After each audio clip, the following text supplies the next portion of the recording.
This is a new level recording. of absolutely no preparation whatsoever. Like, haven't Yes. even thrown out a Hasn't thought even of crossed what our today's mind. going to be, which is fine because last time we had a plan and we didn't do anything with the plan. So coming in without a plan, we can't you can't lose.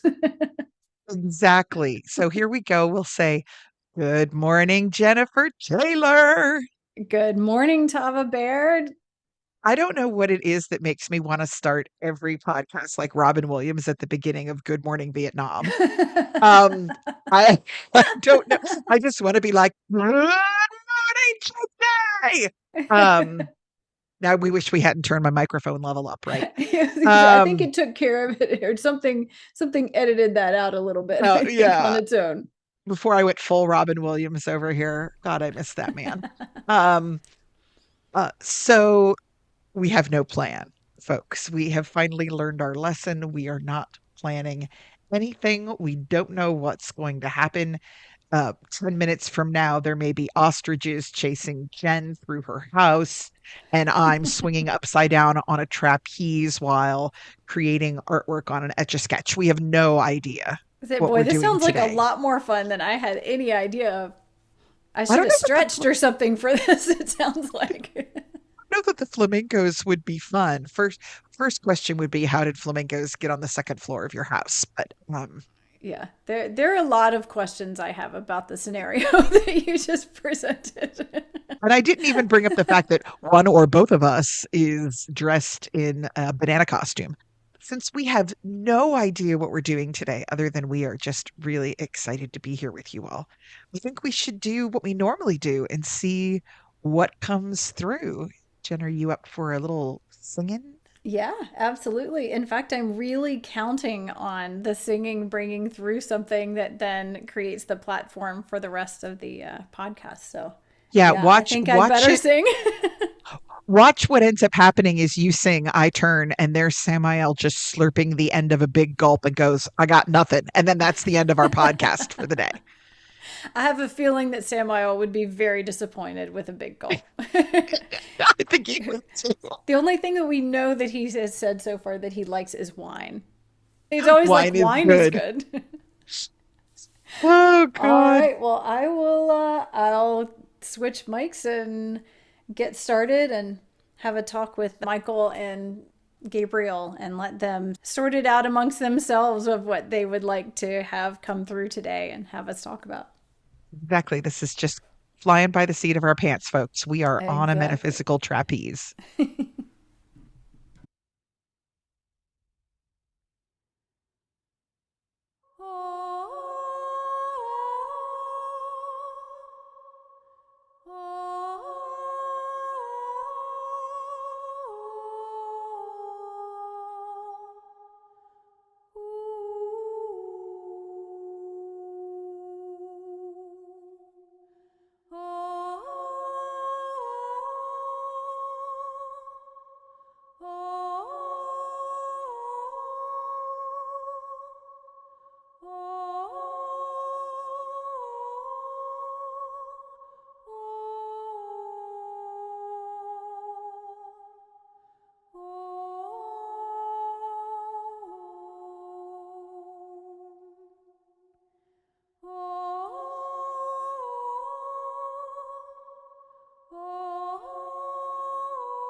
Okay.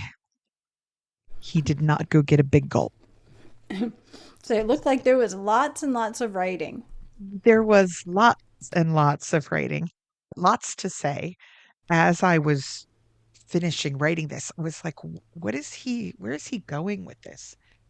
This is actually a bit of encouragement for particular listeners. I know there's at least one in particular who listens to the podcast regularly that I think this will speak to. So here we go. First off, that music was phenomenal. I loved that. It was very different. Like It I was loved that. it was very different. It's funny. I don't know if both parts were what was supposed to come through or if it took me a while to get for them to show me exactly what it was that I was supposed to be doing, but there was one place, that one higher note that I found when I was singing it. Remember when I would talk about the water and the sounds of the beings in the water that would come Yes. through? And Samael was saying it was the tribes that live under the water and all the creatures, everyone who lives under the water and the tribes that live there, it would come through and it would make this like whoa, whoa, whoa, whoa kind of singing. It felt like Yes. singing underwater. And it had that kind of effect where I always know when I was tapping into that or when that they were coming through because my mouth would start making this certain sound that I'm really not capable of making otherwise. And there was this one place that felt like it was in the air, like it was a very specific place in my field and also the very specific note. And when I was holding that, a certain sound was coming through. And I kept going back and I was like, I think I need to just hang out at that note. And it was like one hand was expanding that space in the air. It was like I was going like this as my voice was doing it. My hands were spreading. And it was like I don't know, I was expanding whatever the energy of that was coming through, but it was like very specifically that note and that space in the air Mm. around me that was doing that. And then once I really did that, I went back to singing. And then on the other side, I don't even remember what it was doing. My voice was going up and down, and I was making this big spiral with my left hand, going like over and over, or more like almost more like a coil kind of thing, where it was going around and down and down. You mean like the little spiral I drew at the beginning of this?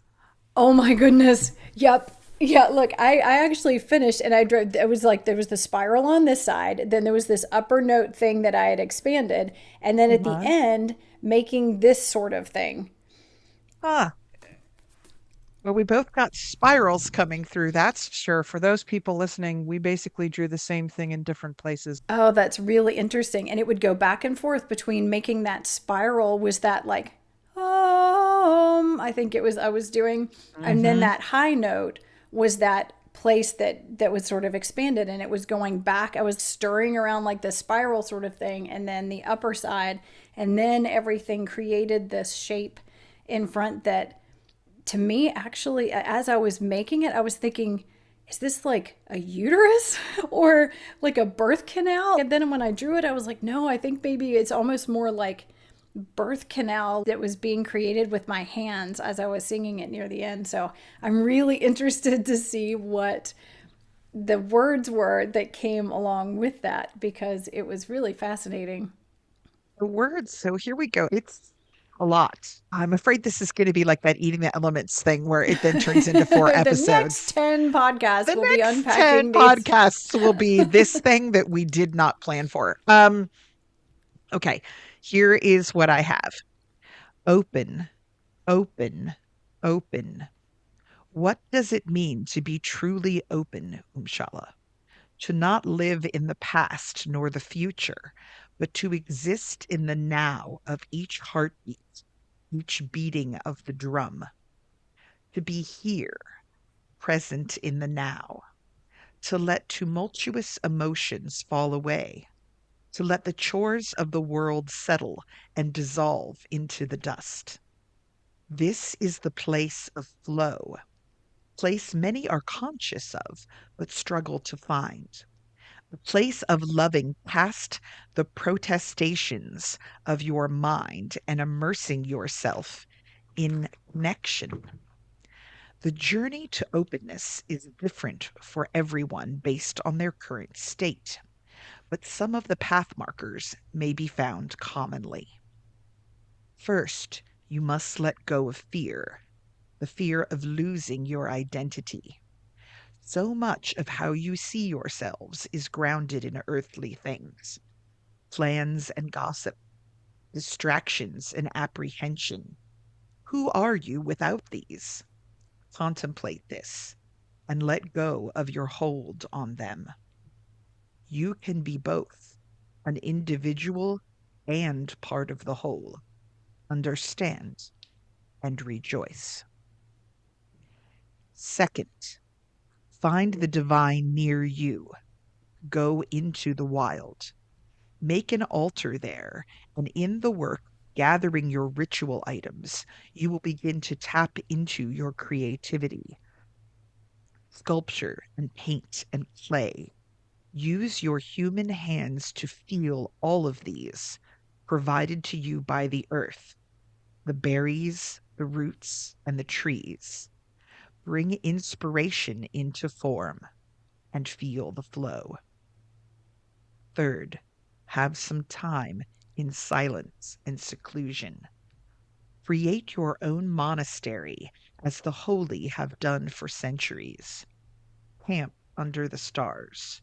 Shut the door to your rented room. Turn off the voices that seek to sell you and influence your thought. Listen. Discover again the flavors of your food and the wonder of your own embodiment until you think, my soul is embodied and I rejoice in this realm. You often think the divine state is living outside this corporal form. Revel in the now, Umshala. Find glory in your being. You possess the magic I do not hold. You can summon the metaphysical into the physical. You chose this power for a reason. Use it, enjoy it, heal with it, and in doing so, remember. Wow. That was fantastic. I The love it. one thing, well, there's lots here to unpack, but the thing that hits me the most was the part at the end. The you possess the magic I do not hold. You can summon the metaphysical into the physical. And him saying, you often think divine state is living outside this corporal form. Okay, that really hit me in the gut because it's true. We spend a lot of time talking about this remembering state and state of connectedness and how we want to be there again and we want to be in that flow. And I think in talking about that, I often then think, oh, I'm in this painful human body that, craves cookies all the time. And I'm in a state of forgetting. And after I die, I'm going to get to remember all of this. And I will somehow be better than I am now. And if you look at the religious practices that a lot of us around the world do, we often equate holiness with denial. Give up all your possessions, go take vows, live in a hut. One of my favorite writers is Henry David Thoreau. I went to the woods because I wish to live deliberately. And he doesn't even keep rocks inside his house because they became knickknacks and they would have need of dusting. So he chucks them out the window, right? We have this idea that holiness and being denied things, that's the path to it. So much of our society says you're not supposed to enjoy your body. And if you deny the things that your body wants, you are somehow become greater and closer to God, right? He is arguing against that here. He's still telling us to go into nature to feel the divine, telling us to set aside the voice. What does he say? The voices that which to sell to you and influence your thoughts. Turn off the TV, turn off the computer, all of these things, and listen. He's reminding us that we're not in this body as a penalty. It's not because we did something wrong. And so now we're supposed to be cut off from the divine source or struggle to find it. He tells us a lot of times that we are divine. But what he's encouraging us to do is to spend more time with our personal divinity than we do. And in doing so, that's how we're going to become empowered. That's how we're going to feel connected. And that we chose to be in a physical form right now. And we did it in exchange for a power that embodied entities don't have. We can manipulate the physical world. We can take the concept of a painting and put it on paper or canvas. We can take the concept of a song and make a recording that can be shared in a material form with others. We can take thoughts, put them on paper, and preserve them and pass them on. We can take the feeling or concept of hunger and satisfy it with material things. This is a superpower. We can exist in this world in a way that unembodied entities cannot. We need to be excited about this time and use it. And that's just really reframing things for me. Yeah, and it's interesting. There were so many that really, really resonated. Being in the now, the heartbeat, the drum, the space between these things, that being really present to the now is how we kind of step into that flow and unbind ourselves. And that the first step in that is releasing the fear. And it strikes me so many times how often our actions are based in fear. I have rheumatoid arthritis, and I'm always trying to figure out how to, in Samael's words, unstick my bones. Like, how do I let go of it? And so much is from this intense holding on, like holding on too tightly, and to control, to how do I control things in order to keep everyone safe. And how this kind of hyper vigilance of trying to make sure everybody's everything and emotions are, everybody is taken care of, and that it's like literally grasping on too tightly, and my hands are filled with arthritis. And how many times I've thought, if I had no fear, like absolutely no fear, if I let go of all of the fear of all of the what ifs, what would my body feel like? What would my existence and my incarnation in this physical body feel like?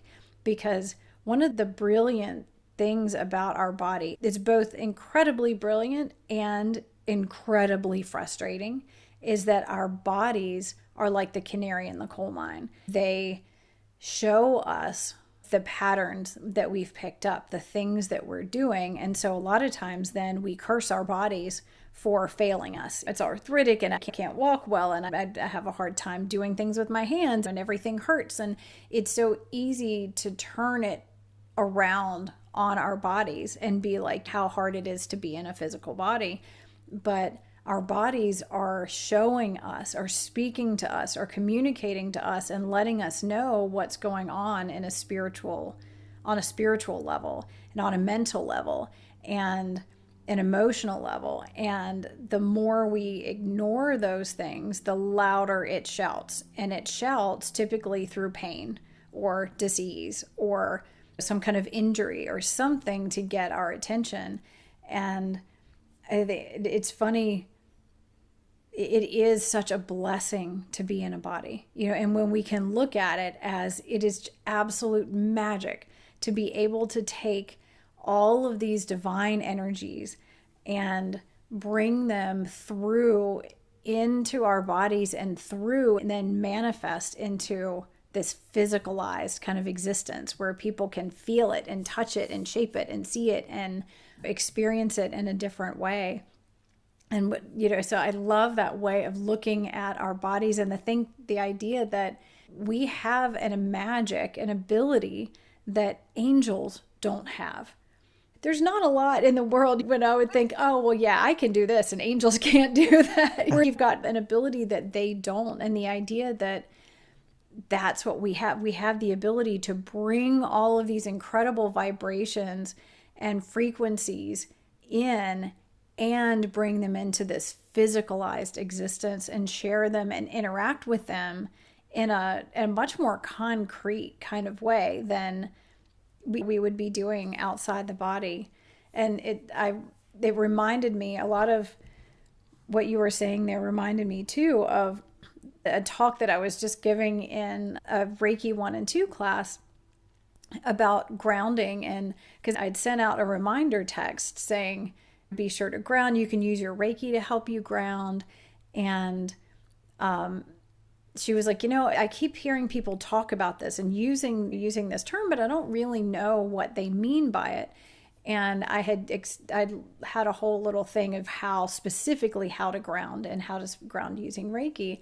And then we talked about it more in class. And it was like, so many times when people get into these more metaphysical kinds of ideas and things and start becoming aware that, there are angels, there are divine guides, there's all of this incredible energy out there. We can astral travel, we can do shamanic journeys, we can sing ourselves into these other realms and experience them and create them and do all of this stuff.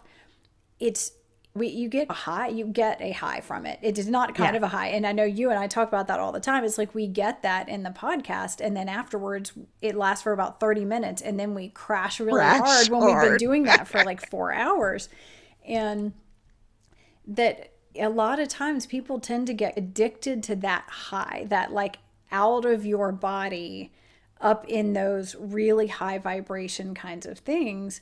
But that it's so important, like you said, we chose to be in a physical body. We came to have an incarnation, and that it's really important for us not to think that's all there is, that these out of body spiritual kinds of experience, the ones that get us so excited, that our job is to bring that in. And the magic that Samael's talking about is bringing that into our physical bodies and really incorporating that, and then being able to use it and spread it in the world.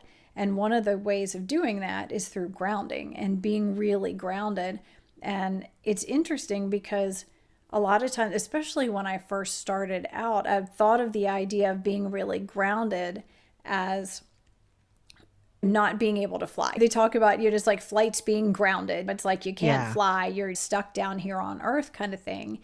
And the more we've started getting into these higher and higher vibration kinds of working in other realms, the more Samael keeps sending messages through you saying that I need to ground. And there's a saying in energy work that you can only hold as much light as you can ground. And so I was using the analogy of a tree. So if we think of ourselves as trees, and all of this upper work is our branches reaching up and the leaves taking in all of this light, and we're expanding and we're reaching up to the heavens. If you have all of that, if you think of it as a tree, you can only have this huge canopy that's reaching up towards the heavens and branching out everywhere if you have an equally strong, deep, and broad root system. Without it, that tree is it's never even gonna have a chance to expand that way. Like it has to be equally balanced under the ground with a big, deep, broad root system. And really, it should mirror the top. So as every time that tree is growing up higher and more broad, the roots need to be growing deeper and more broad as well. And I feel like that's a lot of what I was feeling in the things that he was saying, is that, and to look at that as magic, not as like, oh, all right, well, now I have to ground and I need to be in my physical body and I need to do these things Yes. as the kind of bummer side of having to try to balance it, or as a something that has to be done so that you can do all the spiritual work, Yes. but seeing that as part of the spiritual work, as part of that magic that we're meant to be here embodying. And it's funny, I think the more we've had so many of these really intense, out of like more expanded kinds of experiences, the more I've started like enjoying folding laundry. Certain things that it's like, this is just being in my physical body and doing something mundane seeming. And I've started doing more gardening and being just in the ground, just, you know, working out in the yard and tending to things. And it feels better and better because I'm starting to really appreciate the need for that part of the manifestation as well. Spent quite some time among a Zen community, and as a result, of course, read lots and lots of books on Zen Buddhism and connect a lot with people who were practicing Zen. And if you go to a Zen monastery and you look at their day, they have something called work practice, right? There's actually a saying that says the most highly developed and spiritually elevated monk is the one in charge of cleaning the toilets. The idea behind it, it's not to humble you, it's the idea that you can meditate and you can be having a spiritual experience while you are doing these simple things. So while you're working in the kitchen preparing dinner, that is a form of trying to get into the flow and appreciating the food and where it came from, and the fact that you are using your talents and your energies, it's going into the food that will feed others. There is a period of day for these monks, period every day for these monks where they are gardening or folding the laundry or doing all of these things. But the idea is that it's not something you just get through because the laundry needs to be done. You are doing it in a mindful and centered way. And I think it's doing exactly what you're talking about. It's bringing you back into that body. You're manipulating things with your physical hands. You're moving physical things with physical things that unembodied creatures don't have. One of the things that really kind of struck me as I was reading this aloud was I spent many years as a teacher of very young children. I mean, Jen, I taught your daughter when she was a wee little thing. And it was reminding me when he was talking about going into the woods and just taking what you had on hand, the soil and the acorns and the branches and the flowers and the stones, and building an altar with it. And that you were bring the littlest inspirations that you got. Oh, I'm going to stack these stones on top of each other. You're bringing you're taking your inspiration and turning it into form and feeling the flow. And I keep thinking, that's what little children do. When I was an infant toddler teacher, and striking me just now that I've retired from that, how many opportunities I missed because I didn't think of these little people as souls that have recently become incarnated, right? We're looking at a divine soul that just got popped into a body in the last couple of months or years. How do they look at the world? Well, babies are so excited about their own toes. They just look at these. I've got these. Wow, let me get really into my toe. Let me see if that can fit in my mouth. There's this sense of wonder in little children as they go out into the playground or the yard and they watch a beetle crawling through the grass, or they pick up a dandelion and realize with delight that all those little white things can fly away. They will spend hours contemplating the soles of their own feet. And we lose that as we become more accustomed to being in body and being in the world. And soon we start to forget that sense of wonder, that sense of discovery. We think we know it all. We're like, yeah, yeah, that's a butterfly. Yeah, yeah, that's a ladybug. Yeah, leaves fall. With what, right? We see it every season. But, you know, as scientists who study nature know pretty much everything is either nature or a reaction to it. There's an endless font of new things to discover there. And with each of those discoveries can come wonder if we put ourselves in that frame of mind. And I feel like that's what he's telling us to do here. If we're having trouble finding the creative flow or finding the flow of our days or finding hearing our spirit guides, turn off the internet, go out into the yard, sit down and say, if I were 2 years old again, how would I observe that bird? How would I observe how much my fingernails have grown since yesterday? What delight would I have in taking off my shoes and walking on the warm earth? It's the joy of being embodied. And you're absolutely right. We overlook that joy. And a lot of times, I think we've become jaded. Yeah. And one of the things, and I'm pretty sure this is a quote that you told me that was also a Buddhist thing that was before enlightenment, that fetch wood, carry water.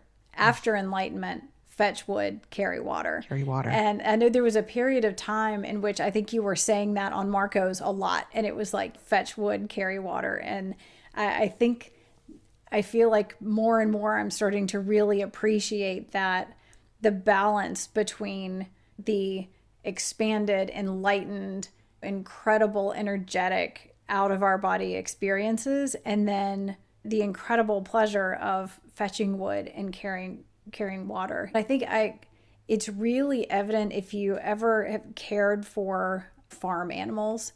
There is a peace and a joy that comes from caring for farm kinds of animals that is really, it's very hard to describe. But I feel like that's that just fully embodied, fully connected, fully present kind of energy that it's so pervasive when you're standing amongst a group of cows or chickens or goats or horses, that they just have such a grounded present, and there's kind of a magic to it too. It feels so wonderful that I could just sit and be surrounded by these for forever. There's a place called Serenity Farm, Virginia, that I teach a lot of animal Reiki classes at, and it is Serenity Farm is about the most perfect title I can think of, because there's a peace there, and you're standing and there are goats and pigs and chickens and turkeys and donkeys, and they're all just kind of hanging around being themselves, and they've all been rescued, so they're also working through some things, but at the same time there's just this peace there.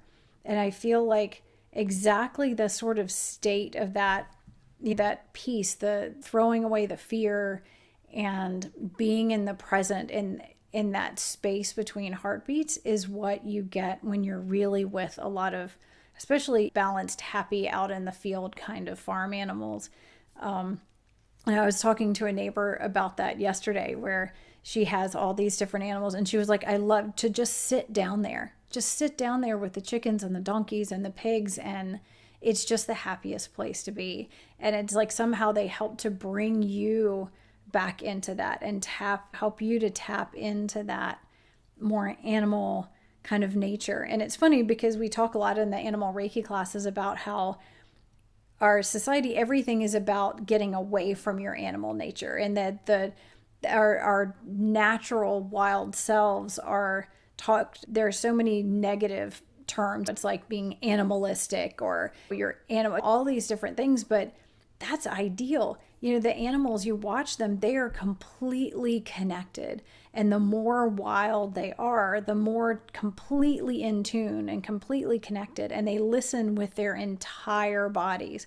Every part of them is tuned in to each other and all of the other little signs and things that are happening in nature. And the more we can tap back into our animal nature, the more we can really experience the magic of being in these bodies. Because animals, they listen with every part of their being. They're not just listening with their ears for a specific thing. Every part of their body is fine tuned to be able to tell exactly what's happening and where. It's not really in a hyper vigilant kind of way, the way that we might be if we felt like, if we imagined all of our senses being turned Yeah, on. It's in this just completely tuned in, tapped in kind of way. right. It's one of the things, this is that being in a physical state and making it part of your day. This reminded me of something my husband actually said to me, and it was one of the saddest things I've heard recently. Is he was talking about coming to visit me when I was working at school. And he said he's been in an office environment for his entire career. And he said the first time he saw me teaching at school, the thing that shocked him was the number of hugs I received in a day. He said, you walk into a classroom and a bunch of little children come over and give you a hug. You pass another teacher outside and say, how you doing? And they go, oh, it's been a day. And you stop and hug them. He's like, you were hugging your administrators. You hugged parents. He said, I don't think I've ever anyone at work in my entire career. And he is in his late 50s. He's in computers. He says, I don't hug anybody. Nobody offers me one, and I don't offer it to them. You had, in the 1 hour I was there, you had 15 hugs. And he said, I wondered how my life might have been different if that was the environment that I lived in. Now, I was very lucky. I was at a very warm Montessori school, small school. Everybody knew everybody else. The culture there that the people who owned the school set up was a, if you want a hug, we have one for you culture. That's one of the reasons why COVID was so hard in that environment, was trying to tell children who usually jumped out of the car and ran up and gave you a hug that they had to stay 6 feet from you. Here's a pool noodle, kid, use it to keep distance. It was heartbreaking during that time. But for my husband, he essentially has carried a pool noodle of distance between him and everyone he spends his days with for decades. And so when he comes home from work and says, can I have a hug? And I'm like doing something else, and I'll be like, yeah, I'll be with you in a minute. That has really made me think differently about the fact that that's the only hug he gets today, right? And being to able to be in a physical body and give a physical hug or receive one is a tremendous gift. Our bodies are designed for touch. I remember at the beginning of COVID, I read this article. There are therapists who are like touch therapists. They deal with people who are starved for physical touch, and it starts to wear away at them. Maybe they are isolated in some way, either for a medical condition or socially or what have you. But if human beings don't ever touch other creatures, they start to become unwell. And so there are therapists out there, and literally their job is to see clients. And part of that seeing them is embracing them. And I read this article from this therapist who was talking about how terrified she was for her clients. And as a shutdown was starting, she was racing around trying to get to all of them and give them a hug or spend some time holding hands with them because she didn't know when they would get it again. And then her wider fear of what happens to us as a society when we get so fearful of being embodied that we can't touch each other, we can't hug, we can't embrace, we can't hold hands. I would very much like to bring back the culture where holding hands with someone is not romantic in adults. Like we do it for little kids going, I'm trying to keep them from running out in the road. But there is a certain special beauty to seeing a friend you haven't seen in a long time and just sitting next to them on the sofa and holding their hand, or walking down the street holding their hand. One of my grandmothers was very much like that. When I was even as a teenager, she would sit next to me and hold my hand, or if we were both riding in the back seat of a car, she would just sit and hold my hand. And I think especially with COVID, we've gotten away from these small, tender affections. And they are part of the joy and part of the comfort that we need while we are embodied. Yeah, there are some amazing studies, and I wish that I had them pulled up now and could refer to them.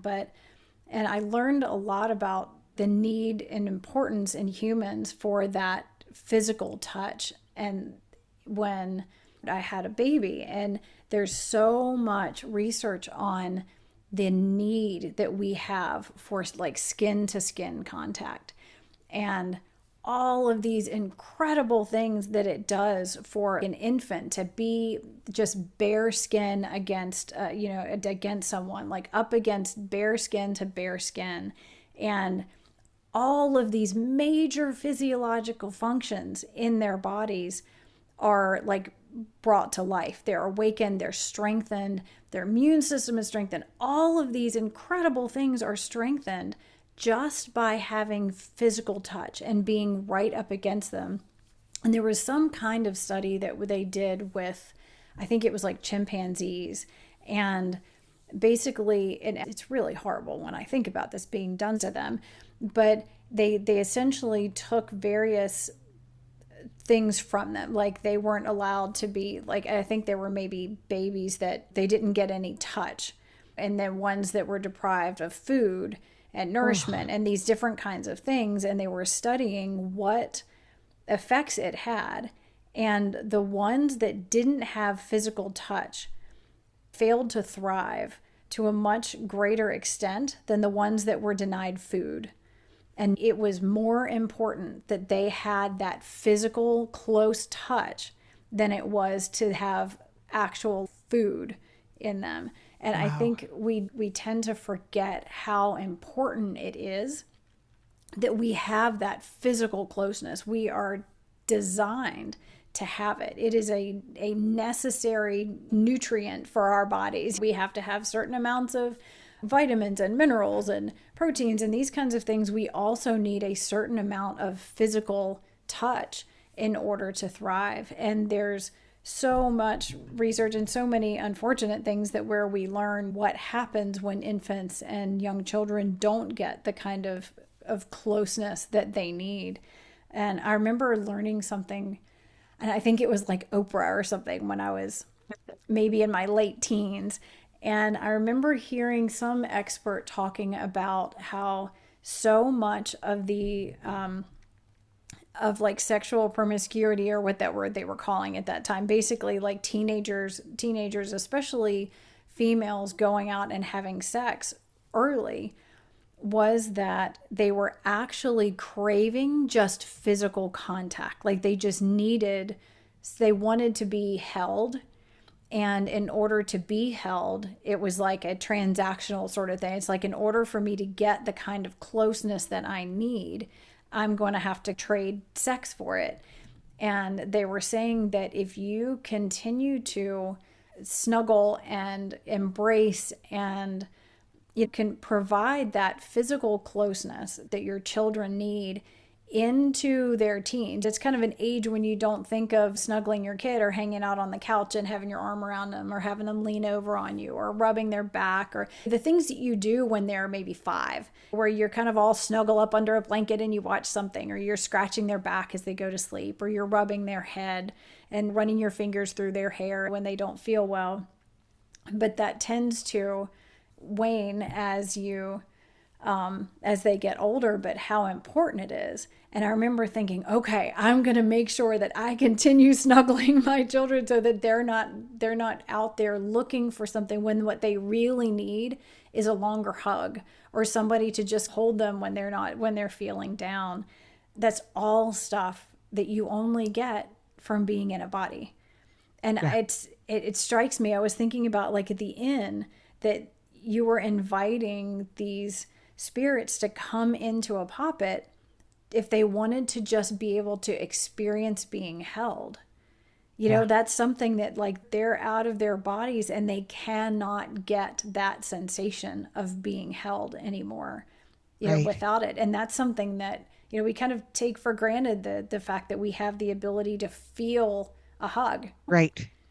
And if you are a spirit or a disembodied soul that has recently been alive, and you're now in this realm and you don't have that kind of closeness, I imagine that would be quite difficult, hard to process if you are not immediately going back to this place of all remembering if something has happened and you are still working on a material plane, or you got jolted out of your body and you don't actually fully realize that you don't have it anymore. It's going to be hard to soothe you, you know, Yeah. and how disconnected you might feel. And so this practice, I'm doing this class at both Green Hill Cemetery and the Blue Ball Inn later this summer. And if you would like to be part of either of these classes, here's a little plug for it. They're both fundraising classes for these two beautiful historic and haunted properties. If you go onto tavabaird.com and go under, I think it's happenings or events, you'll see a classes icon. In both of these, what we're going to be doing in class is we talk about the history of poppet making and doll magic, but we're going to both make a poppet for you to take with you for whatever purpose you want. But we're also going to be making a simple cornhusk doll poppet and then going into the house or the cemetery and saying, putting on lots of protection in terms of, but saying, if you'd like to touch something that I'm touching, if you'd like to feel that commonality of embrace, anyone who's around who's disembodied, who would like to put part of their consciousness temporarily into this doll, I will hold it and I will put my energy into it so that you can understand and be reminded that while you may be out of your body, you are not alone. And then the cornhusk dolls are very easily, you just cut the bonds on them and return the husks to nature so that the spirit can then go back to its place and continue its work and isn't tempted to piggyback on the doll with you home, and all of those things. But it is a beautiful little ritual for simply saying, you are divine. I am divine. We are all divine. Let me use the magic of being in a corporal form to to soothe you and to reach out through the veil and touch you. And that's what we'll be doing with those dolls. I think that is just so, so beautiful. I cannot even imagine how comforting and soothing that would be for a disembodied soul that has been who knows how long without that feeling of touch and being held, and to be given that opportunity to be seen and heard and held, and just recognized. Being held is such a magical, wonderful thing, and to be able to offer that to someone who hasn't experienced that, and yeah, could be hundreds of years is pretty amazing. And I realize time is not, I have no idea what time is like outside of these bodies that seem to make everything linear. But I imagine it's still a really amazing gift. One of the things when I was at the inn a couple of weeks ago, and I've been learning to speak with the spirits and be, as Samael started this off, open, open, open. Um, and they were talking about that they wanted energy, they needed energy, and that there's a whole nother story behind that, but that they wanted music. And Jen, I've been taking recordings of you and playing it in the house, and it really seems to be helping. But I did ask them, what kind of music do you want? Um, and it was interesting because since I've told this story to other humans in the house, as soon as I start to say they said they wanted to hear music, someone will go, oh, classical, or someone else will go, oh, rock and roll, or music from whatever time period they lived in. Someone else will go, how about some jazz? And like everybody's got sort of their own take. The thing that the spirits asked for were lullabies. And it's just now dawning on me. I thought, oh, because there's children's spirits in the house. But it wasn't just the children's spirits that were requesting it. When you hear a lullaby, you are in a safe and soothed place. You feel like someone is watching over you. And there has probably just been touch or is touch happening at the time. Lullabies really conjure up this idea of a heavy protective hand on your or being rocked, right? And we all know there's so many people who rock themselves for comfort, right? Rocking it, that sensation of moving the body that harkens back to when before you were born and your mom was walking around and you were in her belly. You're being rocked with every step. It's that feeling of being held in a place of compassion and protection and warmth. And there's a physicality to it. And I'm now realizing that that's maybe why they ask for lullabies. They want to conjure up the memory of that sort of being, that place of touch. Yeah, and when I think about the quality of a lullaby and what is the energy that's in a lullaby and what does it do for you? It's first, it's very soothing. It soothes and it calms, and it also is one of the first things that Samael was saying, which is it releases fear. The whole idea of a lullaby is that it calms your fears. And especially we think of it, a lullaby is when, you're going to sleep at night, and singing a lullaby to a child when they're going to sleep. And it's a time when so many fears tend to come up. It's like the fear of the dark, or what sort of monsters under the bed and something getting me, or whatever those things, they tend to really come to the surface as you're laying down to sleep a lot of times. And so the lullabies are designed to help to give such a sense of comfort and safety that you can release those fears. All of those fears just kind of dissipate, and you feel soothed and safe. And it's like it's okay to let go of all of those things and to open to sleep and allow sleep to come and overtake you or drift into another state.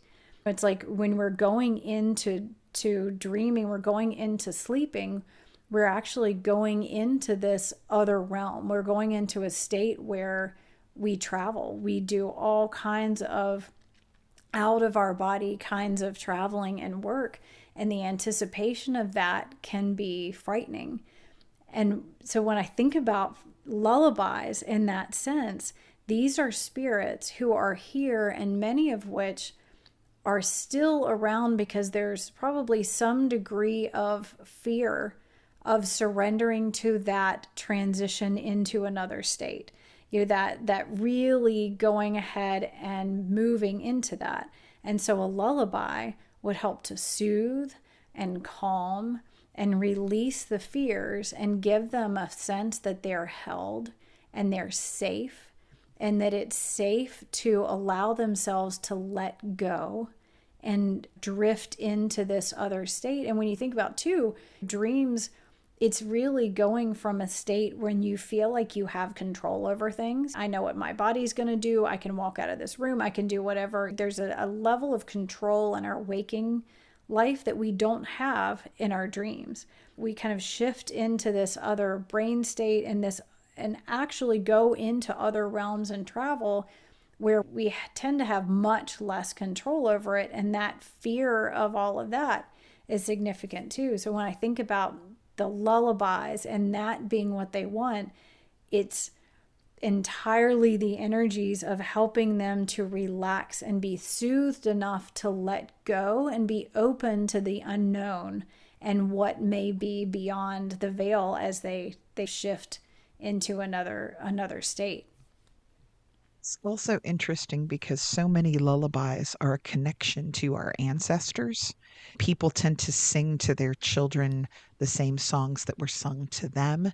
It's not like a lot of these songs are very old. It's not like you go onto Spotify and it's Cardi B's album of brand new lullabies. It's just not something we generate very much. A lot of them are old tunes or old songs that came from the cultures that we were raised in. And then they're passed on and passed on. So there's also that lovely sort of connection to family that's there. Um, Another thing I wanted to bring up with the lullabies was something neat that I learned when I was working with infants and toddlers. Think about the number of times that someone is holding a baby and the baby is crying or the baby's upset or tired, and you hear people make a sound. They tend to make that little whooshing sound, right? A lot of times while you're gently bouncing the baby. And I would see people do this the more because I was spending lots of time observing parents with children and working in infant rooms with people who are really experienced. And I would see this happen a lot. And I actually asked somebody about it, one of my trainers, and she said, those people are simulating the sound of water. And when they gently bounce the child, they're simulating what it feels like to be in the womb. So when you're in the womb, you're getting bounced around at a steady pace a little bit as, mama's walking around. But there's also the sounds of what's going on in her body. There's heartbeats and blood rushing and that sort of staticky white noise wave sound often brings young children back into that state of feeling like they're in the womb. If you think about it, how many of us love to listen to recorded wave ocean sounds, that white noise to help put us to sleep? I can't help but think that that is harkening back to a part of our brain that remembers what it's like to be in the womb, that rushing water sound that was actually what we were hearing in staticky noise. That's what we were hearing inside when we were inside another body preparing to become embodied ourselves.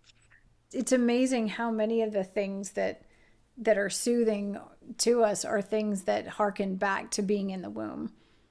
Even people, becoming really scared. It's like I was in the fetal position. It's really amazing how many things really harken back to that, which So is so funny. if you've had a hard day, get under a warm blanket, pop on your ocean sounds, and go fetal. Yeah, and maybe get in a hammock, like rock, do something rocking. It's Yes, so that's a funny. great idea. As we were talking, I've been looking at the drawing that I made right after I sang, and it's really interesting because it seems to encompass the various things that we ended up talking about. So there's this drawing, and the drawing is really just a visual representation to help me remember the motions that I was doing when I was singing. And so there was sort of expanding the space in this kind of higher other realm kind of thing, and really developing that, which was the high notes and this motion that I was making with my hands. And then there was this other side lower that was like spiraling it down toward closer to the earth. And it was like I would go back and forth. It was like taking that, all of that higher vibration and healing and all of that kind of information, and then taking and stirring it around and mixing it around. And the spiral, my hand would start at the top, and almost like, if you ever seen like a marble maze thing where you put it in the top and it goes around and around and Yes. around and around until it comes out the bottom. It was kind of like that. Like my hands were tracing that and going around and around, but getting lower with each time it went around. And I would go back and forth. So it was like I'm bringing this higher vibration, like all of that wisdom and healing, and bringing it slower, like cycling it around and around, bringing it closer to earth. And then at the end, I was making this big thing. And I remember saying it was like, I felt like I was making a uterus. Oh, yeah. And so I'm looking at the drawing there, and I'm going, oh my gosh, it really did have so much to do with what Samael was saying, where we need to be embodied. We need to take all of that and take advantage of really bringing all that through and being in a physical body and kind of birthing it into the world. Because I remember saying, I don't know if it was a uterus or it feels also like a birth canal. It's our job here in these physical bodies is to take all of those energies and vibrations and information and remembering, and bring it around, spiral it around, and bring it in and birth it into the world in a physicalized kind of way. And then we were talking, it's like that ended up talking about the womb and stuff. And I've been looking down at this going, oh my goodness, it was all in the song too. There it was. There it was. Speaking of song, would you mind singing for us again? Absolutely. I was just about to say, it feels like it's time to sing again. Yes. All right, let's do it.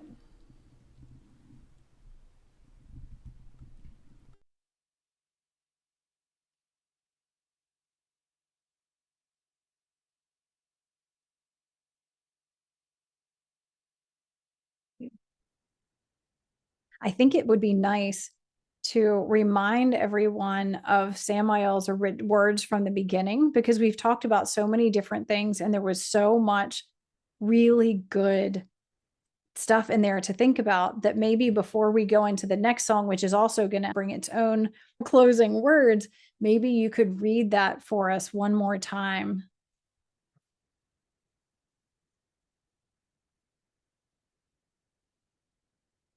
What does it mean to be truly open, Umshala? To not live in the past nor the future, but to exist in the now of each heartbeat, each beating of the drum. To be here, present in the now. To let tumultuous emotions fall away. To let the chores of the world settle and dissolve into dust. This is the place of flow, place many are conscious of, but struggle to find. Place of loving past the protestations of your mind and immersing yourself in connection. The journey to openness is different for everyone based on their current state, but some of the path markers may be found commonly. First, you must let go of fear, the fear of losing your identity. So much of how you see yourselves is grounded in earthly things, plans and gossip, distractions and apprehension. Who are you without these? Contemplate this and let go of your hold on them. You can be both, an individual and part of the whole. Understand and rejoice. Second, find the divine near you. Go into the wild.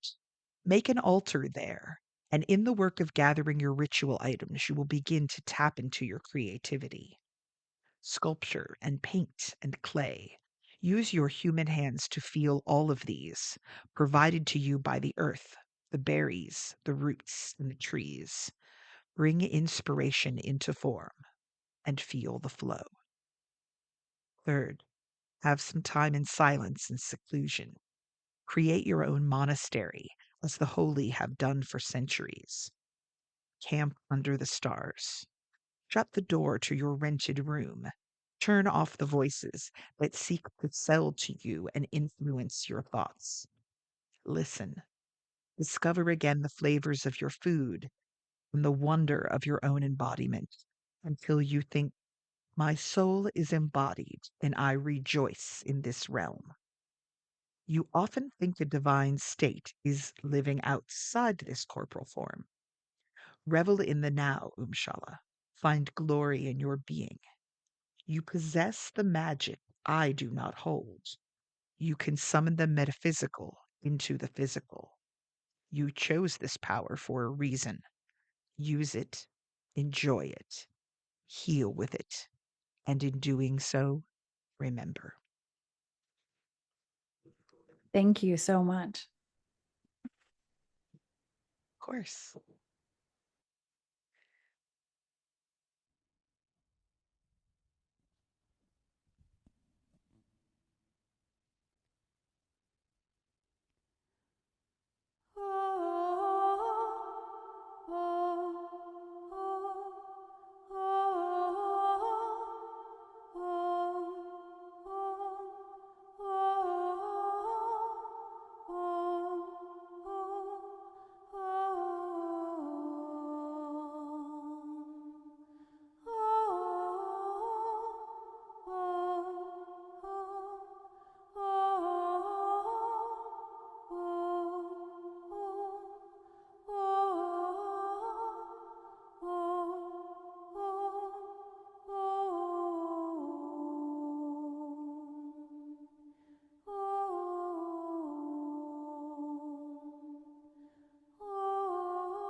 That song, it was really unusual. I don't know why, but I had this It reminded me of whistling in an empty room. There was a cleansing quality to it, but at the same time, it was both melancholy and uplifting, almost like you're whistling in an empty room and you hope someone's going to whistle back. I don't know what it was about it, but it had that feeling for me. Very interesting. Yeah, I felt as I was starting to put on the mics, I thought a lullaby is coming. And it was interesting because I felt like it was meant to be a lullaby, and yet it also had this quality to it. Like the beginning part of it was not what I thought, but it still felt like, I don't know, maybe like an adult kind of lullaby. Yes, yeah. It had that wanting for connection. So there was like the soothing and the hope connection there, but there was also like a longing for it in Yeah. it. And at the end, and the whole time I'm going from up above me to the right, which is where that was like the sort of heavenly other realms kind of thing, and then down to the left, which seems to be the earthly place. And the whole time I'm making this sort of like waterfall over rocks and hills and valleys and Yes. things motion from my right down into like the earth and swirling it around.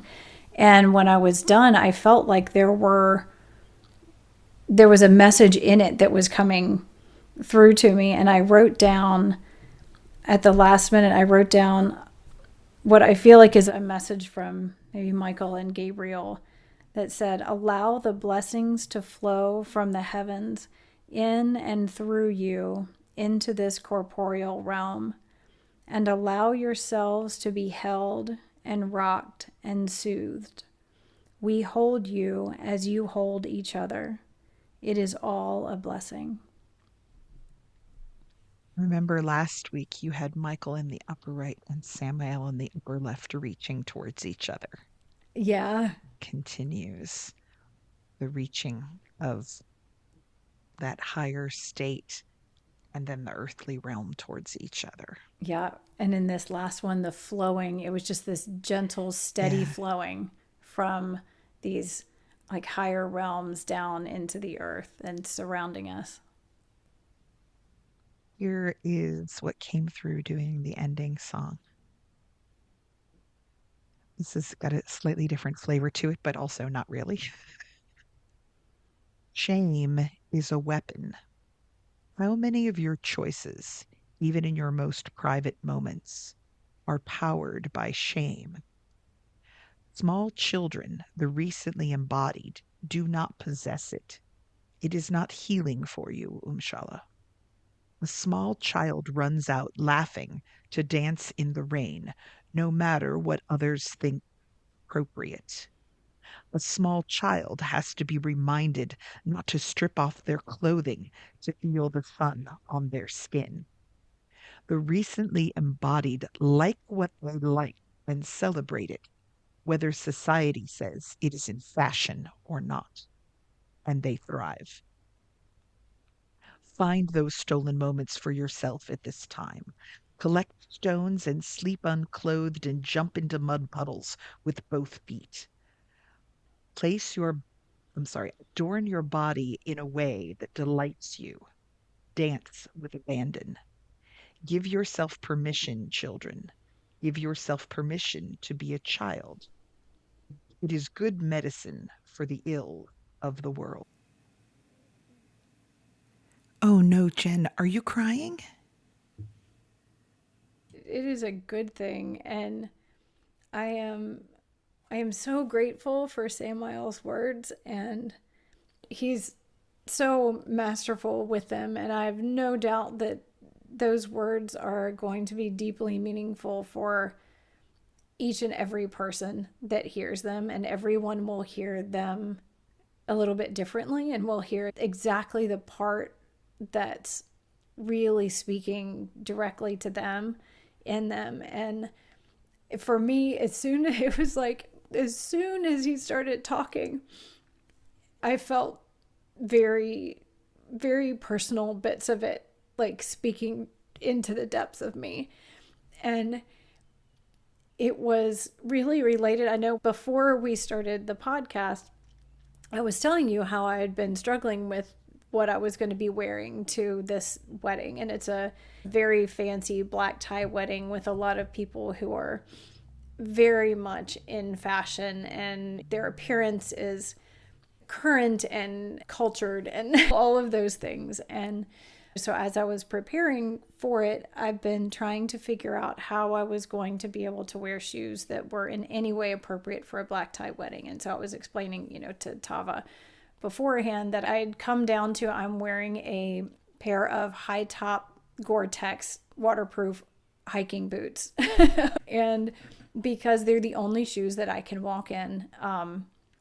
And I tried to walking in heels, and then I was not able to walk at all since then because of the arthritis in my feet.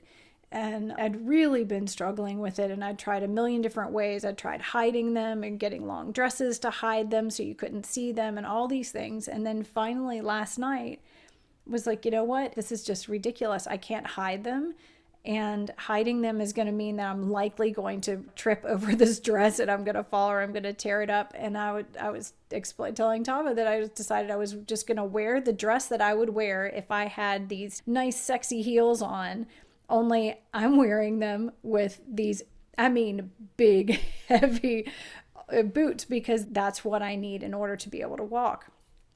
And yet I'd had such a sense of struggle with will they even be able to understand, and not think that I'm being disrespectful to their event or anything, and all of the various things. And I realized when Samael started talking through you and you were reading the things about the shame, and there were specific things, something about what you wear and how you clothe yourself and the way that children move through. And there were these multiple points that felt like it was just going straight through into the core of me. And I just started sobbing from about I think maybe the third word in talking of, there's just been just tears.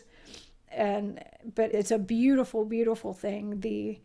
That feeling of the release from shame, just letting go of all of it and doing what it's like.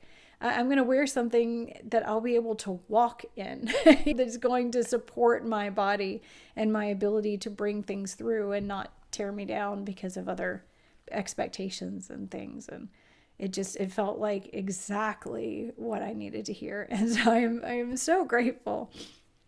And I didn't even see that you were upset. I'm so No, and I am truly not upset. The tears are not at all upset. It is a release and a blessing. And I was thinking about this last night, oddly, laying in bed, that how Samael was saying that salt was a blessing, and how crying and tears, it's a blessing. It's like you're like a blessing. And I think Jennifer from the gathering had sent something to you about tears as a blessing. Yes. It was really incredible. Actually, I can try to see if I can find the quote if you want, although I Sure. will butcher the name of the person who it is attributed to because I'm just not great at that. Let me see if I Yeah, can it is. find. It is definitely, the tears are entirely a release and a gratitude and a release of the shame and a freedom from it. They are blessing my face. Here, I do have the quote. This was sent to us by a friend of ours, Jennifer J.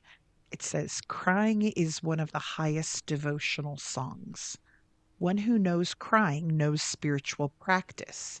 If you can cry with a pure heart, nothing else compares to such a prayer. Crying includes all the principles of yoga." And I know I'm going to mispronounce the name, so I'm going to spell it for our listeners. Quote is attributed to Kripalvananda, if you want to write it down. But yeah, love that. I was laying in bed last night thinking about that and how interesting it was, the blessing, and how Samael kept talking about how salt is a blessing. Yeah. Our tears have the salt and are flowing with sacred waters from our body. Exactly. Exactly. And When you so, think about it, we use salt for consecrating spaces, we use salt for warding away evil. So those are all blessings. Thank you so much, Jen, for everything, for the beautiful songs today, and for sharing your holy tears with us. oh, it is my pleasure. Thank you so much for bringing yourself and Samael's words through, and yeah, being my partner in all of this. And thank you to all of you who are still with us and listening and supporting this, taking in these words and these lessons and reaching out to us with how you're using them in your life and how they're affecting you. There would be really no point in what we were doing if there wasn't people out there to listen to and to take it in and take this information forward. So thank you, thank you, thank you. Absolutely. And so until next week, everybody, go dance in the rain, go walk without shame, go find a place in the forest and play with your toes. Amen.